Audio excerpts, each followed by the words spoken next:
Hey, my name's Leon Hitchens. This is the Marketing Boost, and today I have John from PacAPit on today. Yeah.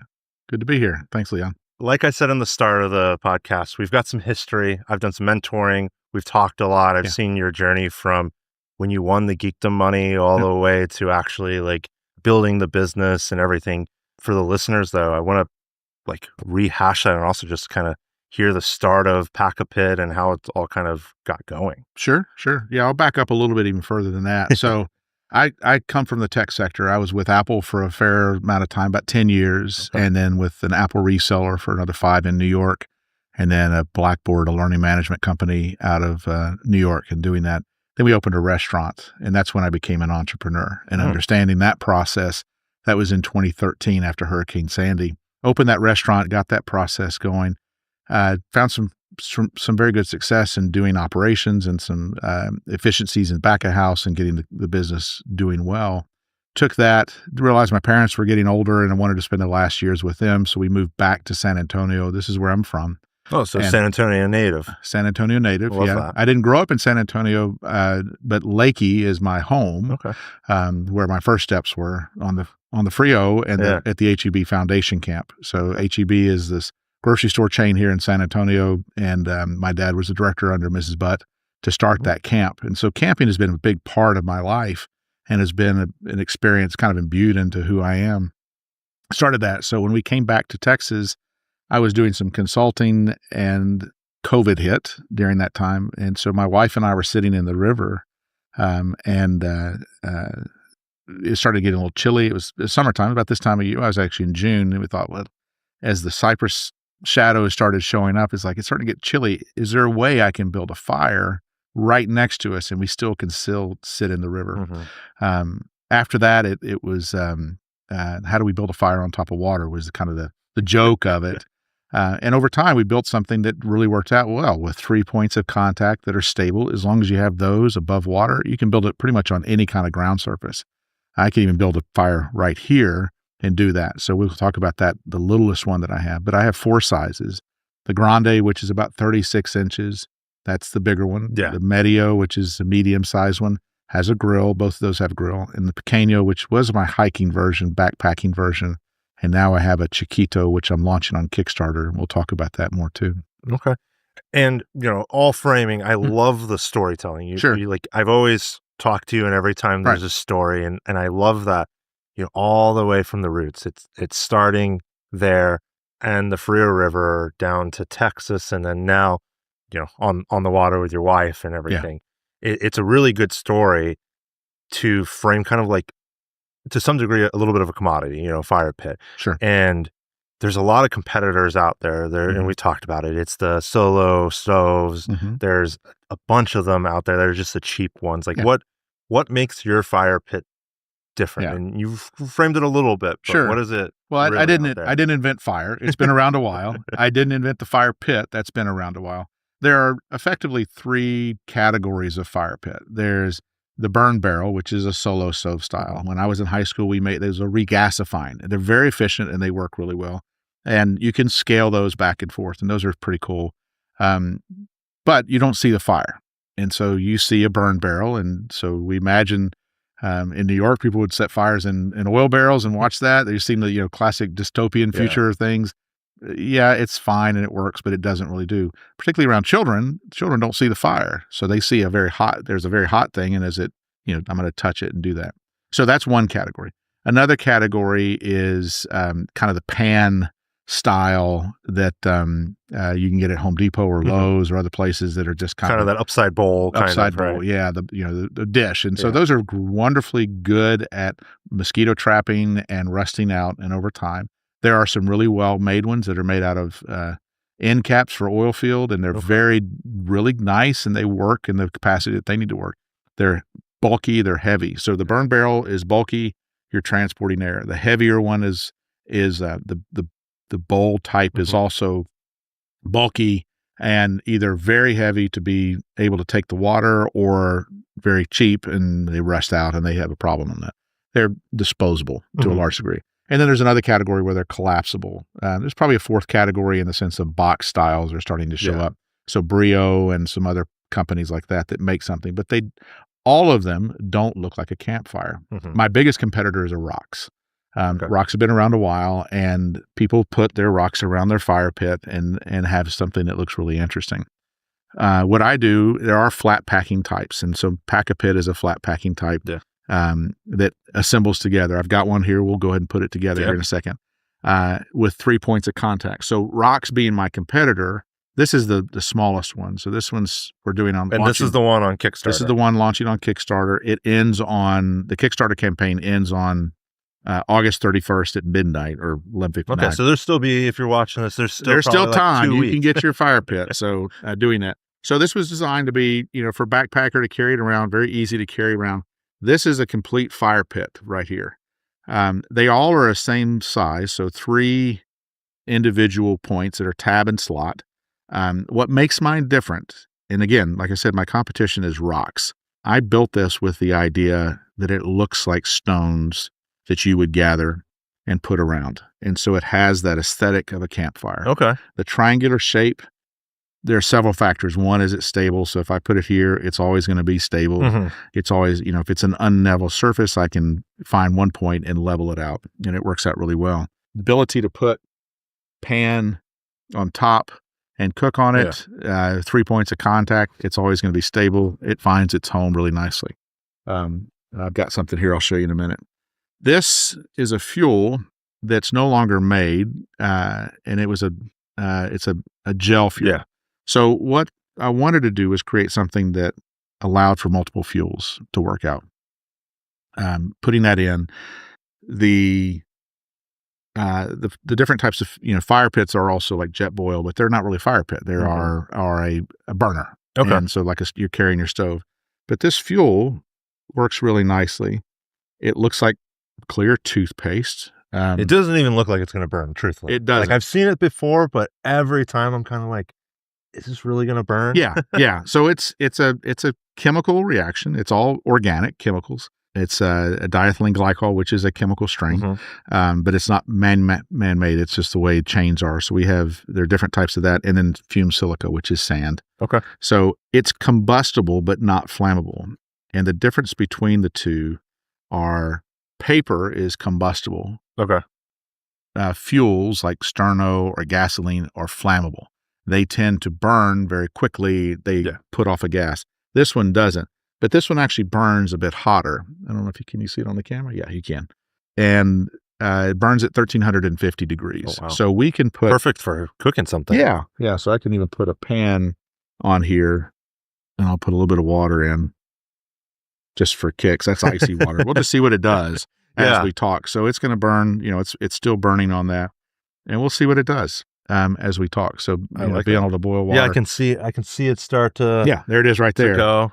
It's starting to simmer out, and that high temperature. This is stainless steel, so you don't want to really cook on stainless steel because it doesn't, unless you get really hot, which this will do that. It's already starting to boil off a little bit, pretty damn quick.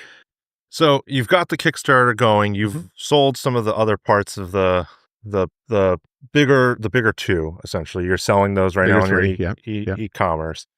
Are you in retail? I think you're in a few stores. Yeah, I've got a few micro retailers. They're specialty boutiques. So our market has focused on overlanding and scouting are kind of the two categories. And overlanding for everybody is like the RV campers, anybody kind of exploring. Like I went to the beach and, you go out there and camp, but you're in an SUV or a truck or something like that. Yeah. Right? Yeah. It's kind of interesting. Overlanding people say, well, no, we're not RVers. But they're really glorified car campers. And it's not to diminish it. If you talk to overlanding the Overlander Journal and other programs, that's what they describe it as. But it's essentially have everything you need right at your ability and to be able to go on some very rougher terrain, off-road. So Texas has very little public lands. We're mostly private. We're mostly privately owned. State parks are great, but state parks have trail systems and things like that. We do have Sam Houston National Forest, which is you can kind of go wherever you want in that and there are trails that are fire trails, but that area. But in New Mexico, Utah, Colorado, California, Idaho, Montana, there are things called BLM, Bureau of Land Management properties. And those people, that's where overlanding really sings because you can just go out into the wilderness. I was in Utah last year about this time, And it was fascinating to me to see driving on the interstate, and there were signs that said, "This is your land." Yeah. And people would just drive off the interstate and go out into the wilderness. Particularly, I was on the Bonneville Salt Flats area. Okay. And I drove out probably 15 miles into literally the middle of nowhere. There was nothing around, nothing a frame of reference, and it was spooky. So that type of customer, but they also have a very high conservation bent to them. They really want to make sure that things are taken care of. And when I built this, the idea was that it's a leave no trace product. Okay. This fuel that I'm burning right now, the only byproduct will be sand on that. So if you're hiking in that's something you can leave behind. They always say to take what you brought, but that part, it's not like ashes. You can actually leave the sand behind. Yeah. So let's say Devil's River natural area. You have to pack out any ash that you create. You have to pack out your poop. You don't forget to pack out your urine, but you do have to pack out your poop. You have to show them a bag. That's fine. Yeah. So it's kind of they call them a ditty bag or something like that. And that's, a lot of places leaving no trace, and your, human biology can affect it in a certain way, particularly if we start doing that. The other reason why I built it this way is so you can build it on top of a campsite that's already existing, and you're not building on top of somebody else's trash. Mm-hmm. Even if they kept it clean and they cooked meat on there, animals are going to come and take a look at that and get in there. So overlanding and scouting is another community of conscious of the environment and working in that. So, building those kind of environments, working on those as a marketing niche that to focus in, they have influence to a larger scale. So you've got your 2 ICPs, which that's the first step really. In most of the business is the marketing and everything is the ICPs. Right. You've got those 2 defined. They're similar in a lot of ways, but also different. Right. Like, how are you reaching them? Like, what is your way to like go out and say, hey, I'm doing marketing? Is it events? Is it email? Is it something in between? Yeah, it's a little bit. So this is the end of this is the little bit of smoke that's in there. So what's kind of interesting, this is the same kind of smoke if you were in a smoke machine. Okay. It produces the same kind of smoke. That fog or whatever. Yeah. So it smells similar. Yeah. So I'm gonna diverge a little bit and I'm gonna answer your question. So diethylene glycol has been used as a sweetener in food products. Scary. There are a lot of chemicals in our food, and those are kind of things. And some of them are bad and some of them are not bad. This one's not. I would not recommend eating this. I'm glad it's not in food product. It was in wine. Fumed silica. It was used as a sweetener in wine. There was a great wine scandal between Austria and West Germany that they were sweetening wines with diethylene glycol. It happens periodically, and it's not. It is toxic. It is dangerous. It is not. It's fuel.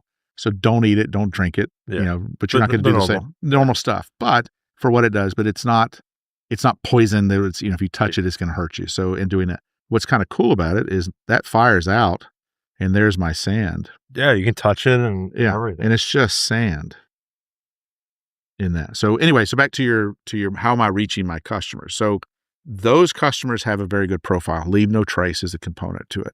Right now, I spent May at a scouting conference in Orlando talking to 2,000 scouts and scout leaders primarily, not the Boy Scouts themselves, but the scouting leaders. They represent about 1.5 million people that are actively in there. Those people have those children, or young adults, children have parents and interested adults that are part of that community as well. That's another 3 million potentially in there that are part of that. Then there's alum programs of Kickstarter campaign, or not Kickstarter, of scouting programs that are 50 million. So that's a really big it's a reach massive for you, population. Especially because scouting is one of those experiences in life. Like if I meet somebody that's handy outside, I'm like, were you ever a Boy Scout? Right, yeah. Right. I always ask that. Sure. Majority of times, I would say like 80-90% of the time, if they're handy outside, Boy Scouting or something related. Some youth program that was an outdoor oriented program. Almost always. So that's a really big one. I think I was not a scout. Really? No. I would have pegged it. Everybody pegs me that way. But so when I grew up, scouting was right after the Vietnam War, and there were some challenges in that. And I have very good friends that were in that program, and I have no ill will. It just was not for me. But I grew up on 25 acres of land that my parents had, and I lived in a cabin in high school and a little bit in college. It's in your roots. It's in my blood. And yeah, it's in my roots. And so I like making stuff and I like creating and doing that. I'm also an artist, and creating and painting and sculpting has always been a big part about it. So creating something aesthetic. Back to your question of how am I reaching these people? So largely it's influencers through Kickstarter or through Instagram and through YouTube, Facebook. I've done farmers markets. That's really how I started in a 10 by 10 tent, not much bigger than this, not much smaller than this booth here, selling through that at various farmers markets around San Antonio and around Central Texas and South Texas area. That gave me some really nice exposure. I'll really call that customer research than anything. Is it a viable That was a product? validation. A validation, yeah. I hear a lot of people go to farmers market, especially in physical products. Like most people are talking to, the SaaS founders and these people that are doing services and stuff, but the physical founders, right, a lot of times is that farmers market. Did that research, I suppose the talking to a customer that just walks by, that's a unique thing. Yeah. Nowhere else do I really think you can get that. Unless you walk in and you're able to secure an Ace Hardware or a Lowe's, REI, those are hard things to do. But the first place is that. Yeah. I mean, think about it. How many times would you go to a farmer's market and expect to see a fire pit? One of those rare things. I'm looking for the vegetables. I'm looking for the jams, maybe some meats, but you're also kind of curious what's out there. Yeah. And it's more an afternoon or morning discovery. And so, you want to get some carrots or some eggs and some salad. You may want to pick up some kind of trinket or something like that. Probably leans a little more higher income too, I imagine. Could be. I mean, there's some markets that are, it's a very diverse community. Okay. So, people like to be outside, and that's, so, introducing people to a fire pit and saying, you want to see how it works is really my question. So I do the assembly like I just did for you. And inevitably it's kind of a fascinating part about that, but people are not going there to see what they have seen before. When you go into REI or Ace Hardware or Home Depot, you're kind of going with an agenda. That's fair. Some of us walk in with an intention. I'm just going to kind of wander around and see what I see. And, the old adage, I came in to buy 4 bolts and I ended up with a lawnmower. It's that kind of stuff. And people come and say, I came in to buy 4 eggs or, a dozen eggs and I left with a fire pit. That happens too. I've always joked that the old adage of you can sell an ice cube to an Eskimo in December. I can sell a fire pit to a Texan in July. And this thing is viable and valuable into people and seeing that. So it doesn't take much to sell it. It's more of just exposure and doing that. And so to those hard goods, those consumer goods, it really just to show it to people because it's not something people have seen. Nobody has seen anything like this. I've got 2 patents on it for the design on it. Again, I didn't invent fire and I didn't invent the fire pit. So I couldn't claim a utility patent on the fire pit, but the design I can in doing that. But yeah, it's validated the customers. It's a great way to do the validation of the customers. And then it also gives you a great way to test out, I imagine, how to talk to them, how to position it, the overlanding versus the scouts. Those are very distinct profiles. Outside of that, events, big, any other sort of marketing that's really helped? We can talk into the Kickstarter now even. Sure. Yeah. So other programs that I've participated, anything that's a conservation or youth oriented program, I'm happy to participate with. So if it introduces youth to the outdoors, by all means, reach out to them. I imagine that demographic right there, pretty similar to scouting. Probably the parents, they're liking outdoors, but also they're like, oh, I got to lug this stuff around and I got to deal with this. I got to store it in my house. And that packs flat. I have the bigger one, the 36-inch, which is the Grande. Right. And we brought it to the beach. Put it in there. I slid it in. It was smaller than the chairs. It was so easy to deal with. Do you take pictures? No, I did not. Oh, you know what? My wife did. I'm gonna have to send them. Please do. Yeah, please do. It was such a nice thing because we've never been able to do it. Or you bring a fire, an actual grill or something. Sure.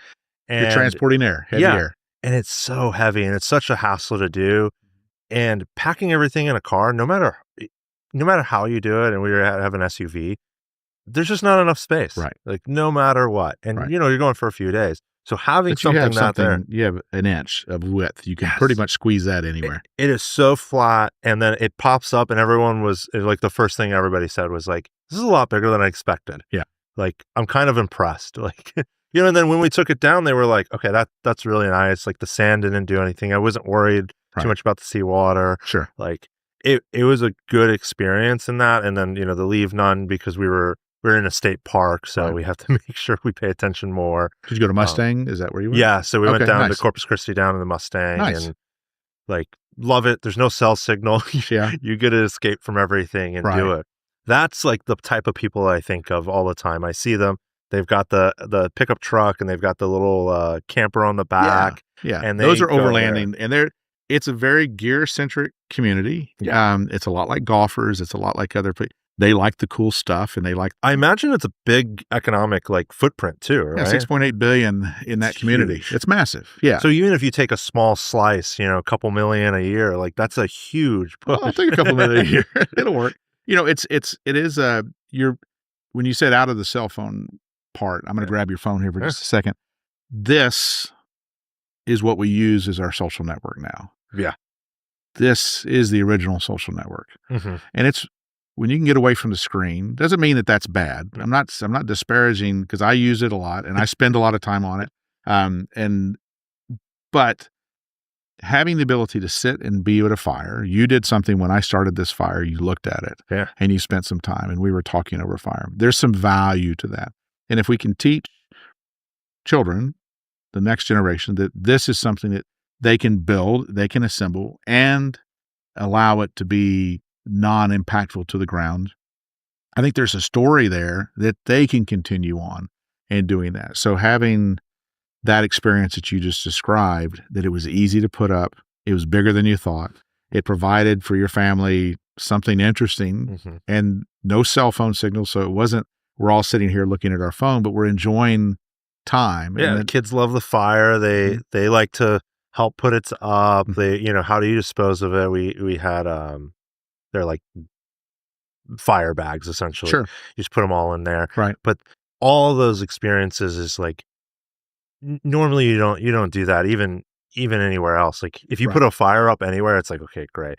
Or people are like, I don't want to be smoky. This, you don't really deal with a lot of that. There's less wood. There's all of it. So I see the huge appeal to it, and I can see all those overlanders drive by, beautiful vehicles, and they set up, and it's like boom, like they take all of the chairs, they've got the Yetis, they've got everything. It's like a very specific class of people. Yeah, and it's also engaging a community that again wants to be out and explore and find something. So those overlanding communities, they also do a lot of conservation things. So we'll do the Pins, Padre Island National Seashore in November. They do a big beach cleanup. We'll be part of that and be down there. We'll have a couple of fire pits down there with there's a retailer here in town, Base Camp Provisions, and then also with Calvary Overland out of the Dallas area that we've got some connections to.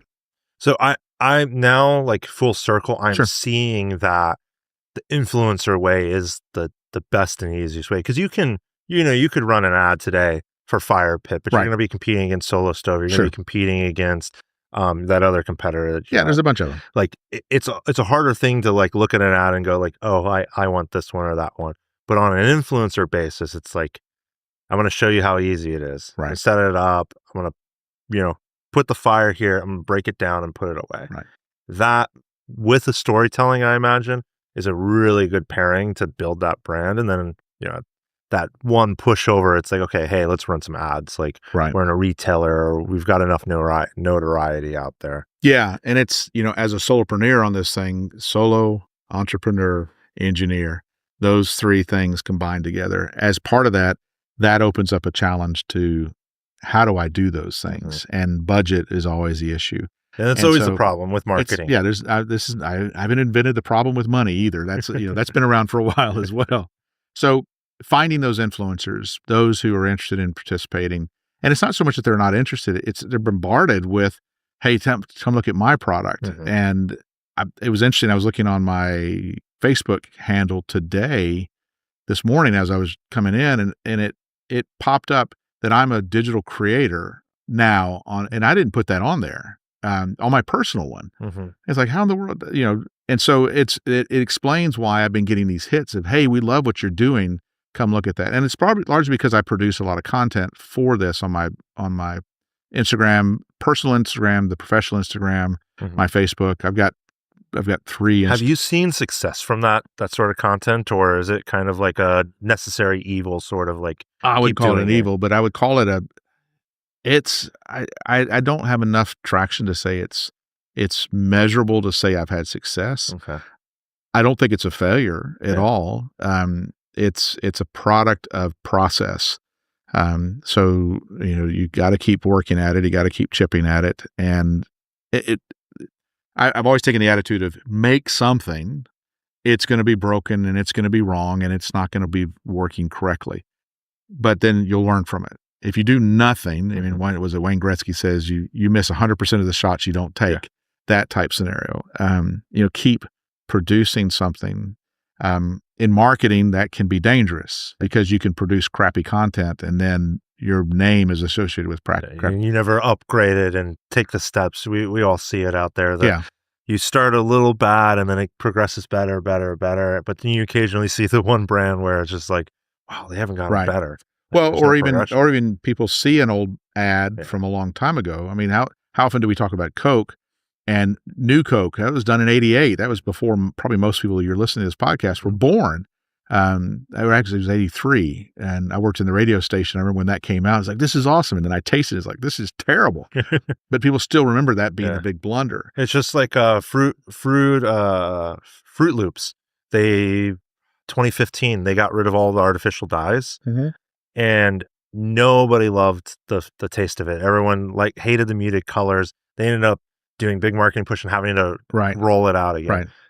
Skittles, the same thing. Skittles but Skittles turned that into an I'm sorry campaign. They turned it into where was good answer. They really did a good job. They called and they would say, Leon, we're sorry that we discontinued, pink raspberry flavored. I don't eat Skittles, but whatever flavor it was that, and they were addressing people in there. And so taking an advantage of a mistake, honoring that mistake, acknowledging that and say, okay, we're improving. I think we're all human. And if we can trade on that, and so back to, the PacAPit, 16 iterations to get to this, a lot of customers, this is a product of customer request. Okay. This is not a product of, I mean, it was something I wanted to make initially, but it was like, okay, well, but I don't see if it'll do that. But at $50, if you get it on Kickstarter, I think right now it's $34 or something like that. Still very inexpensive for what it is. What is it going to be full price? Full price will be $50. Okay, $50. And that'll be, and then we're adding the fuels and some other things as add-ons. I really love the fuel thing because if you're going I think Appalachian Trails, there's that Sunset one and then the one in Arizona, the desert one. Pacific Crest Trail. There you go. Yep. There's the 3 that everyone and they just opened one in Texas. It's the Trans-Texas Trail. It goes to look that up. I think it goes from Beaumont to El Paso, but it takes you up to Palo Duro, takes you down to through the Piney Woods, up through Palo Duro, all the way down to Big Bend or up through one way or the other. And I would love to do that. It's a mark. Yeah. It's one of those things in my life that I'm like, I would love to do, but the time commitment's huge. Right. And I'm like, one of those, you got to take a sabbatical and just disappear. Yeah, if you're going to do it solo. I mean, if you're going to do it all at one shot, but nice thing about the Pacific Crest Trail and the Appalachian Trails, you can segment them. Okay. I am not a through hiker of that. But I've done segments of it. Okay. And that's enough. I mean, that's, I'll be 60 in a couple of days and it's like, yeah, as much as I would like to say I would do that, the reality is it probably won't, but I can acknowledge and enjoy what I have done. And again, it comes back to that marketing process, and that part is you just got to do something. And you live it. I think a lot of founders and a lot of entrepreneurs don't go to their customer. They don't solicit that feedback. They're not their own customer. I've watched you set this up probably 300 times.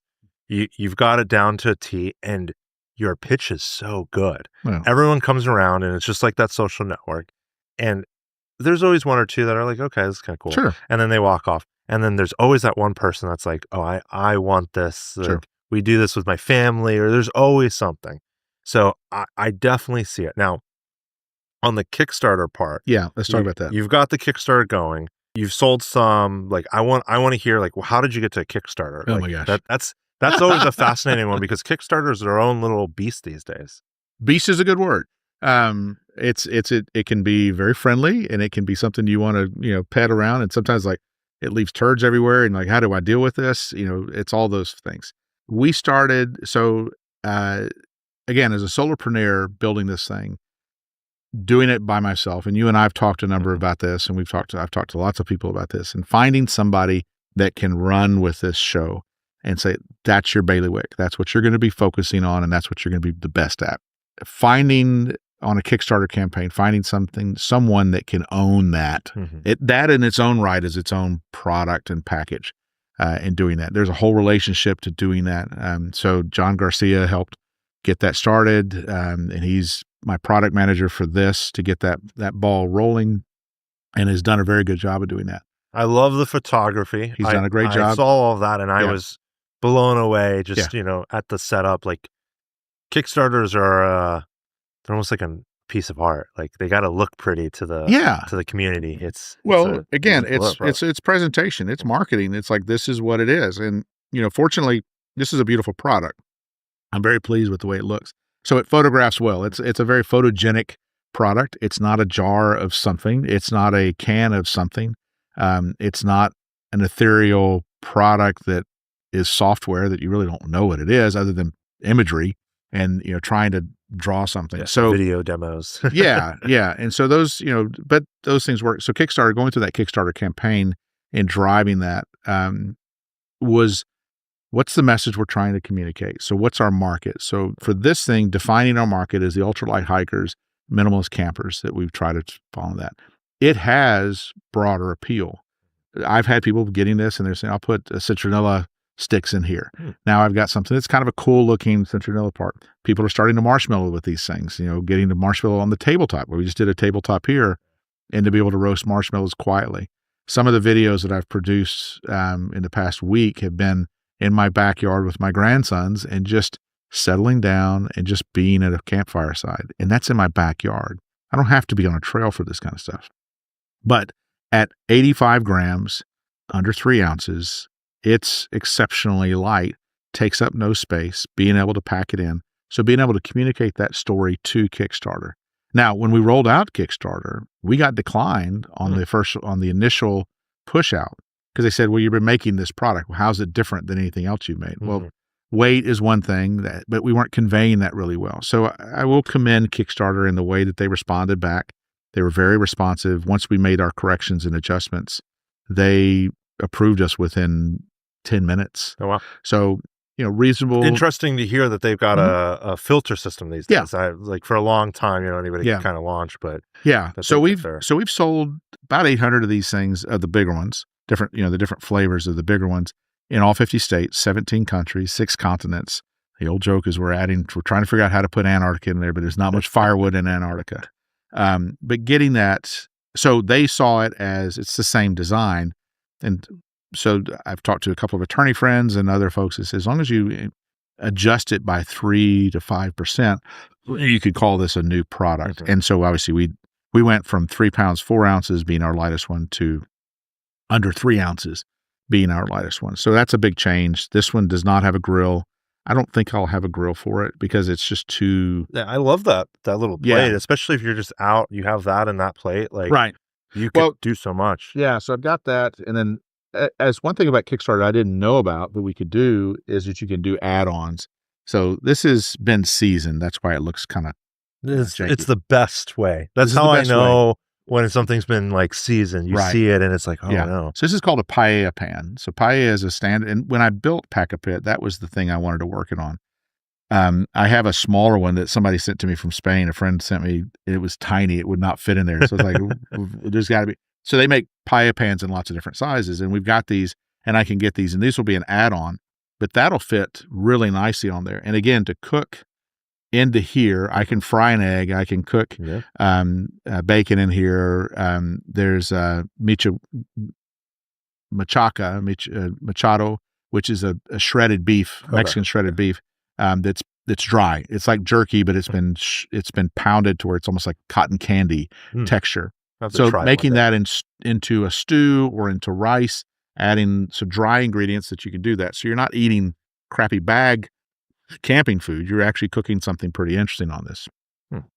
And so back to the Kickstarter, they allow you to do kind of bundles and other kind of things. So this is one thing that we're going to add everybody that did the early bird special will get this at a discount. Okay. So I think we're going to do this at $10 edition. Yeah. For a little pan that looks really cool. It won't be seasoned. You'll have to season it yourself, but it'll come with instructions.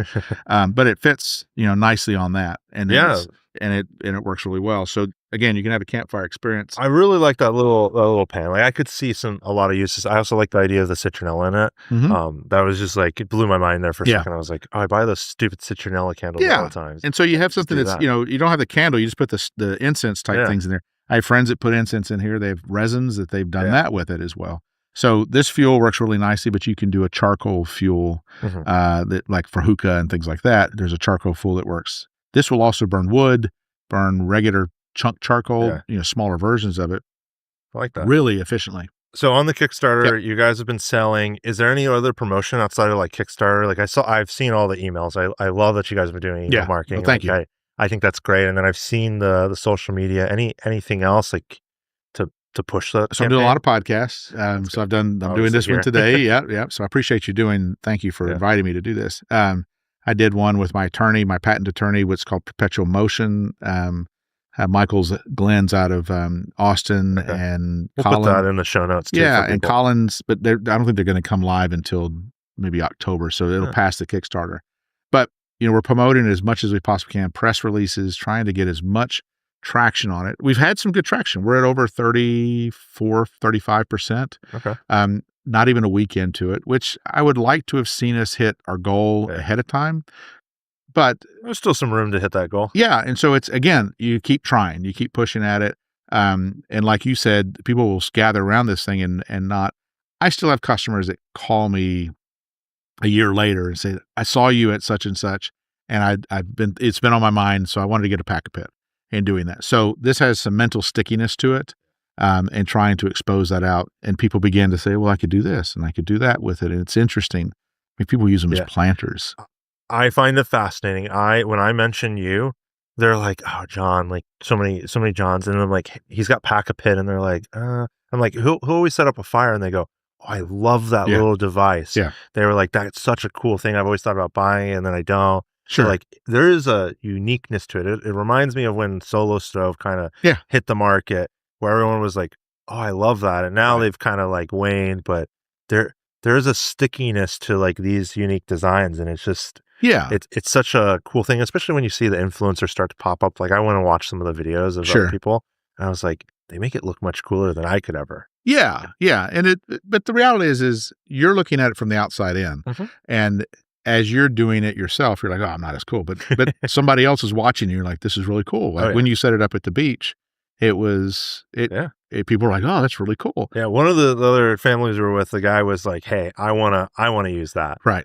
And I'm sure that he's going to go look for it and stuff. Like it was one of those things where he's like, that material, and like, I don't care how much it is. It's like, it's going to last me. And that's always the appeal to people, is like, hey, how long is it going to last me? Is it going to be a year and I abuse it and it's done? Or is it going to be maybe 5 years and at some point I'm going to have to replace a part or something? Right. Yeah. So, on the Kickstarter, which I want to start pushing this week, is the durability of this thing. So this is aluminum and stainless steel. My goal when I made this was that my grandson's grandchildren, meaning when I'm dead and long gone, and their grandchildren are going through their estate, meaning they're old, they find this in their packaging of stuff, and they're like, that's really cool. I still can use that. We all have some degree of an experience where we've gone through something and we found, my grandfather's watch, or my grandfather's knife, or my grandmother's. Well, my grandmother didn't cook, but my wife's grandmother cooked a lot. A spatula or a pan. The sentimental value. It's beyond sentimental. It's still functional. It still works. It still does what it was supposed to do. A good tool, good thing. And that, if it sat on a shelf, what good is it? It's collecting dust. If it gets used, that's phenomenally successful. And so if it has some of that legacy to it, I mean, good design, if it sits in a museum, I'd be happy. I mean, my ego fantasy as an artist would be to see this in the MoMA. There is a design wing in the MoMA, and they have everything from telephones to typewriters to computers to chairs to pencils in the MoMA. I mean, utilitarian options. I don't see why this can't go in there. One day, it all goes back to your storytelling. Even the part of like you want it to be a utility that's stepped down. I'm thinking about that. Like, oh yeah, we used some stuff from my wife's grandmother that cooked, and it's like there's a sentimental, like, oh yeah, we're using it for Thanksgiving, and then you tell the grandkids or the kids, in my case, kids, that oh yeah, like your grandmother used to do this, and this is how she did it. She used this knife that we have, and it's like, okay, that's a really great story. And one day when you're around the fire, you can be like, my grandfather made this, and we used it all the time, and we used to do that. I think everything you do is really rooted in storytelling, and that's what your superpower is. And that's what this is. This is a storytelling device. And that's what marketing is. Exactly. So back into your business is to convert my BS that I throw out all the time into something that's cohesive and measurable. That's a big part of it. So you've asked me a couple of times, how do you measure this, or how do you get this out and doing those things? I'm weak at that.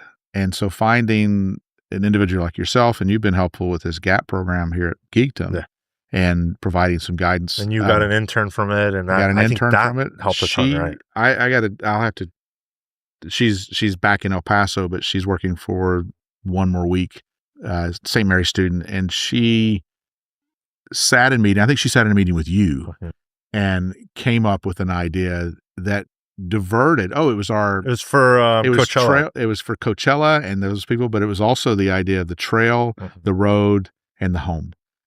Those three places are where this fire pit's using. And so I think she's done having other people come up with ideas. And again, doing it by myself is good and dangerous, because you start feeding yourself and it's like, I need people. And that's why those markets were so good.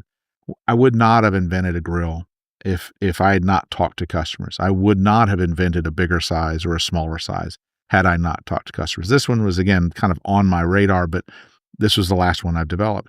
So that third party, that third eye coming in and saying, have you thought about this or doing that? Doesn't mean you have to listen to every bit of advice, but it does give you something that's sticky. And you've told me some things that have stuck in my head, and it's like, yeah, okay. And I kind of null it down. And then maybe 3 months down the road, it's like, yeah, let's apply that. Yeah. Let's figure out how to make that work out, or how do we take those things? So I think, Curio, is that right? You were giving me some list of some websites that for marketing research. Yeah. But you've done, so it's not so much that I've used exactly that, but that influence of where that is. Yeah. Some of those, like those parts. I love that. Yeah. And what it does do is it makes me think about, okay, am I thinking about this correctly? And doing that. And again, back to the social network, this thing replaces that as a social, we're able to have that. Especially right now, there's a movement to, kind of separate yourself from your phone, be healthier, be more outside. Like there's just a natural progression that, we've swung all the way hard to social media, and now we swung away from it. It's there, and it's an addictive quality. And I'll admit, I will look at my phone quite a bit, and there's doom scrolling. And I think, okay, it's almost like sitting at a bar, 1977, drinking, sitting in there. That's what we did. We just drank, not that we meaning us, but there's that perception of what is the addiction of the time. Yeah. And newspapers for a little bit, and then the internet came. There's always television, and whatever the brain rot, the rock and roll, the rap. There's always that. Damn kids. These damn kids are, not in my day. So Socrates, I think, was one that said, children don't listen to their parents and don't understand anything. It's like, okay, there's nothing new. I see it now. Yeah. Well, I really like it. I'm going to put the show notes in there. I'll put the Kickstarter. Okay. I'll put the PacAPit. I'll put your socials. Yep. We'll slide in all of that. Yep. Really appreciate you coming on, John. Thanks. Like this is super fun to do, and I also love all of this. And I'll support your Kickstarter, and I'm sure some of these listeners will too. The more people support it, we got to hit 5,000 for hit the goal. Once we do that, anybody that's within San Antonio area, will get their delivery very quickly because we've got the ability to produce them very fast. We'll do some kind of event. I've got a couple of restaurants that have said they wanted to do something there, so we'll all roast marshmallows together and have a good time.